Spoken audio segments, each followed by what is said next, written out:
할렐루야, 반갑습니다. 정국성 TV 정국성 목사입니다. 오늘 증거할 하나님의 말씀은 고린도후서 9장 1절로 15절에 관한 말씀이 되겠습니다. 돈에 대해서 사람들은 예민한 반응을 일으킵니다. 돈이 된다고 한다면 못할 짓이 없는 무서운 세상 속에 살아가고 계십니다. 예수 그리스도를 믿는 여러분들은 돈 어떻게 이해하고 어떻게 생각하고 계십니까? 돈 어떻게 이해하고 어떻게 해석하느냐에 따라서 여러분의 믿음의 인생이 달라질 줄로 믿습니다. 예수 그리스도를 믿는 그리스도인들은 돈에 대해서 어떤 자세를 갖추어야 되겠습니까? 예루살렘 교회가 기근으로 어려움을 겪고 있을 때 1년 전에 고린도 교회가 어려움을 겪고 있는 예루살렘 교회를 위해서 하나님 앞에 구제 헌금을 드릴 것을 약속하셨습니다. 드리겠다고 약속해놓고 이런저런 사정 속에 이런저런 이유를 대면서 1년 동안 드리지 못하고 있을 때 바울은 고린도 교회를 향해서 하나님 앞에 드려지는 헌금, 이 말씀을 오늘 본문을 통해서 하고 계십니다.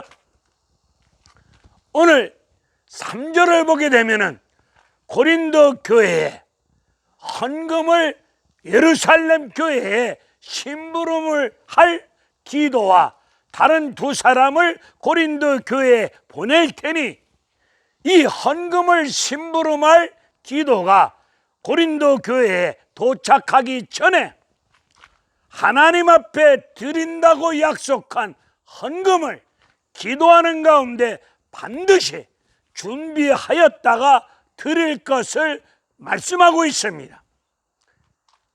헌금을 심부름할 디도가 고린도 교회에 도착했을 때 그제서 아참 우리가 헌금하기로 했지, 그제서 떠들면서 준비 없이 허둥지둥 임한다면 하나님 앞에서 올바른 자세가 아님을 밝히면서 반드시 기도하는 가운데 준비하였다가 드릴 것을 부탁하고 있습니다.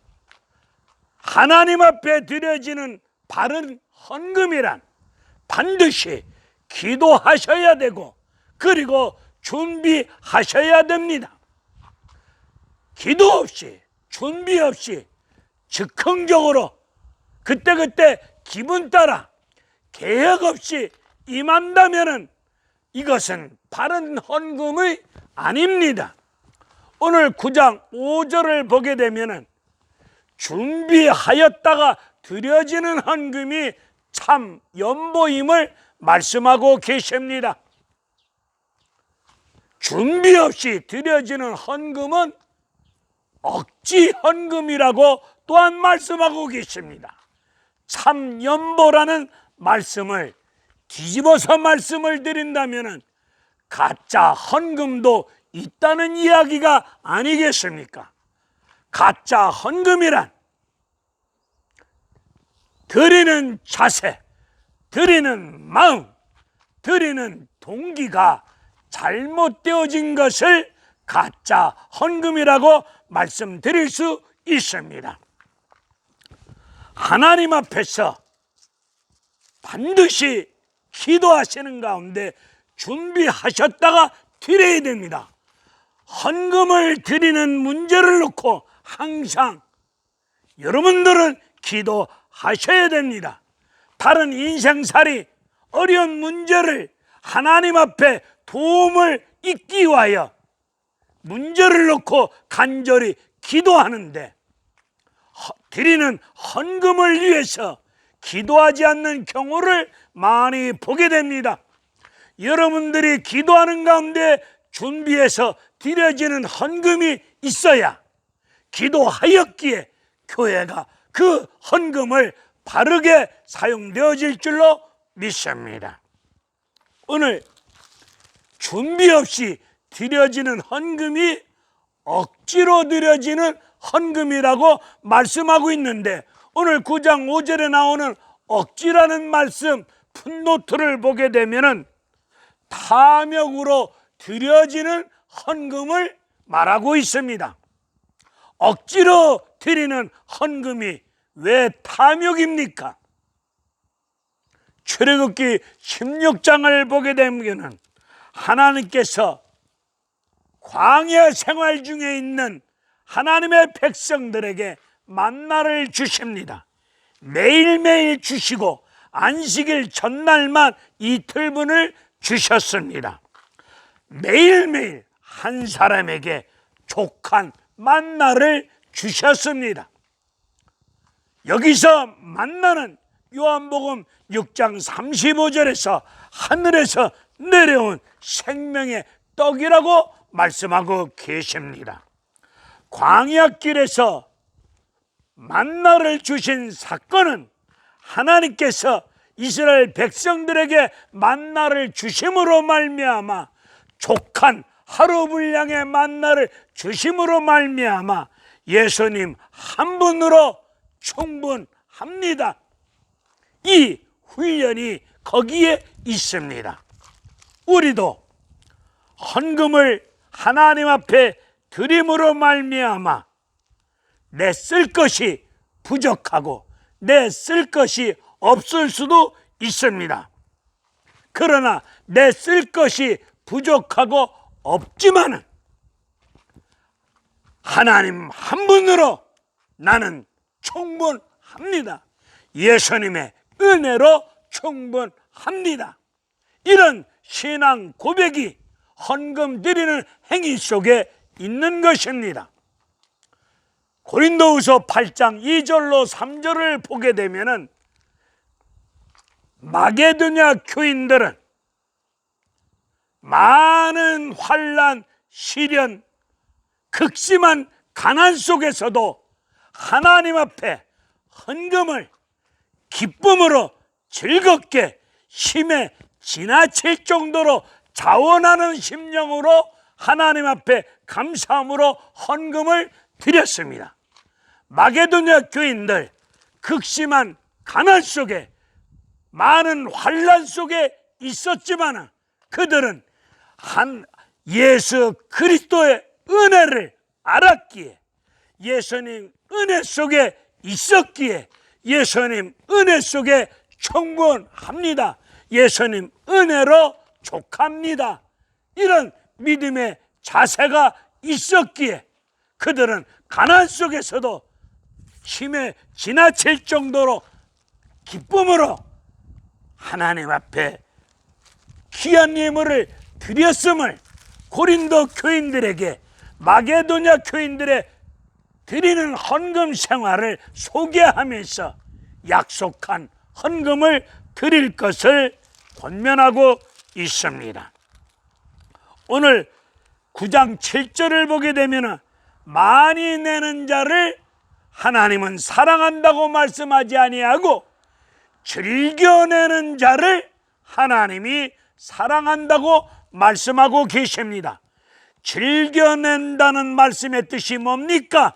하나님 앞에 즐겨 예물을 드리는 자들은 하나님을 사랑하는 믿음의 중심이, 믿음의 마음이 있다는 뜻이겠지요.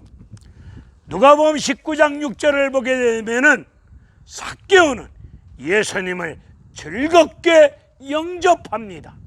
그리고 하나님을 통해서 구원의 은혜를 입은 삭개오는 그 구원의 은혜를 알았기에 하나님을 사랑하는 심령을 가지고 재산의 반을 가지고 가난한 자를 돕겠노라고 그는 신앙을 고백하고 있습니다. 인간이다 보니 우리가 드려지는 헌금이 인색할 경우가 있습니다. 내 마음속에 인색한 마음이 있으면 바로 내 마음이 탐욕 가운데 있다는 것입니다. 여기서 탐심, 탐욕이란 내 믿음 인생 삶 속에 예수님 한 분으로 충분하지 못하다는 생각과 내 생활 태도가 탐심이고 탐욕이라는 것입니다. 예수님은 우리의 신랑이십니다. 신랑 대신 예수님 한 분으로 족하지 못하고 있다면, 그런 생각 속에 그런 생활 태도를 가지고 있다면 예수님 신랑을 버리고 영적 간음자가 되는 것입니다. 예수님 신랑 한 분으로 충분하지 못하다는 생각과 생활 속에 있다면 바로 예수님을 영적으로 간음하는 것이 되고, 그것이 탐욕입니다. 골로새서 3장 5절을 보게 되면 탐욕은 우상 숭배라고 말씀하고 있습니다. 왜 우상 숭배입니까? 예수님을 믿고 의지하고 예수님을 한 분으로 충분하지 못하다고 생각하고 있으니, 영적 간음 속에 있으니 이것이 우상이 아니겠습니까?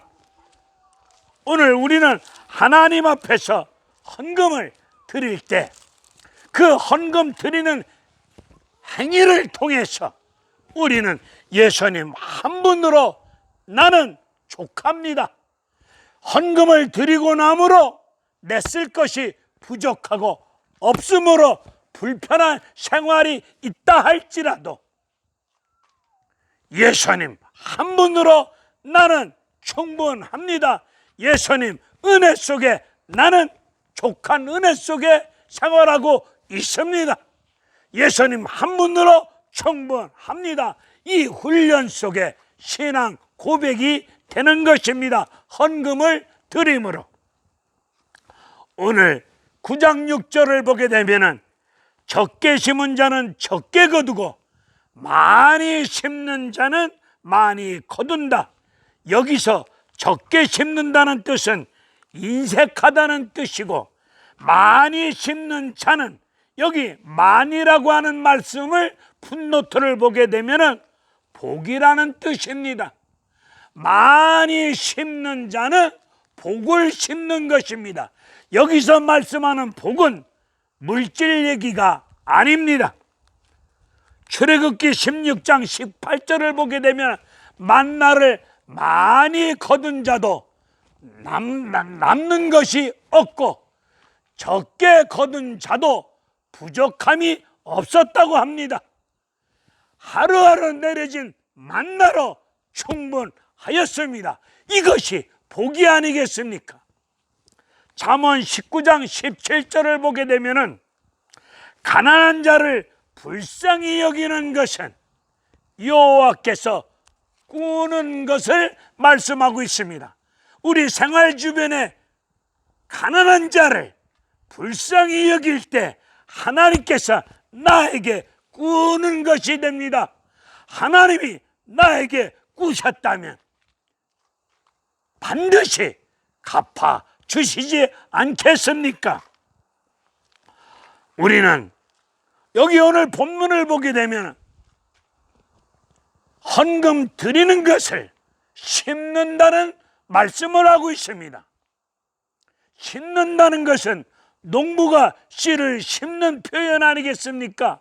헌금을 드리는 것을 심는다고 말씀하고 있습니다. 농부는 아무리 배가 고파도, 농부의 자식이 배가 고파서 징징대며 밥을 달라고 졸라대도 농부는 종자 씨를 먹지 않습니다. 왜 먹지 않습니까? 심어야 거둘 수 있기 때문입니다. 이런 정신, 이런 중심, 이런 자세로 헌금을 드려야 된다는 것이 아니겠습니까? 오늘 9장 12절을 보게 되면 헌금 드리는 것은 어려움에 처해 있는 사람들을 보충해 주는 것입니다. 우리가 헌금을 하나님 앞에 드림으로 말미암아 어려움을 겪고 있는 그분들의 그 어려운 문제를 보충해 준다는 뜻을 가지고 있습니다. 그리고 11절에서 연보를 하나님 앞에 연보를 드릴 때, 헌금을 할 때 후하게 드리라고 말씀하고 있습니다. 여기서 하나님 앞에 헌금을 후하게 드리라는 말씀의 뜻은 순수하게, 신실하게, 따지지 말고, 조건 걸지 말고 단순하게 한 마음을 가지고, 예수님 마음을 가지고 드리라는 뜻입니다. 헌금을 드릴 때마다 어떤 조건을 걸지 마시고, 드리고 나서 갑질하지 마시고, 우리는 순수하게, 진실되게, 깨끗하게, 단순하게 조건 걸지 말고 하나님 앞에 드려질 때, 여러분이 드려지는 헌금을 통해서 어려움에 처해 있는 많은 사람들이 다시금 일어설 수 있고 헤쳐나갈 수 있는 하나님의 은혜로운 역사가 임할 줄로 믿습니다. 오늘 9장 13절을 보게 되면 여러분이 드려지는 후한 연보는 하나님께 영광이 된답니다. 여러분들이 그리스도의 사랑을 담아서 하나님께 연보를 드릴 때 그 자체가 하나님 앞에 영광을 드려지는 예배가 될 줄로 믿습니다. 우리는 넘치는 은혜를 받았습니다. 내 생활이 월세방에 있는 가운데 생활이 곤고하고 돈이 없으므로 어려움에 있을 때 나는 하나님으로부터 넘치는 은혜를 받지 아니한 것처럼 생각을 합니다. 여러분, 죄로 죽었던 나와 여러분을 하나님이 살려주셨어. 생명을 주셨어. 이것이 넘치는 은혜가 아니겠습니까? 비록 생활이 궁색하고 어려움 속에 있다 할지라도 나와 여러분들은 죽었던 영혼이 예수 그리스도의 피로 살림을 받았으니, 생명을 받았으니 넘치는 은혜를 받은 줄로 믿습니다. 이 은혜를 깨닫고 아는 자는 이 은혜를 나누는 헌금 생활을 하나님 말씀 속에서 바르게 할 줄로 믿습니다. 헌금을 드리는 마음, 하나님 앞에서 겸손한 마음을 가지시고 감사하는 마음을 가지시고 내가 드리는 헌금을 통해서 섬기게 되고 나누게 되고 믿음을 드러내게 되고 하나님의 사랑을 드러내는 이런 바른 헌금의 생활이 되어지기를 바랍니다. 할렐루야, 감사합니다.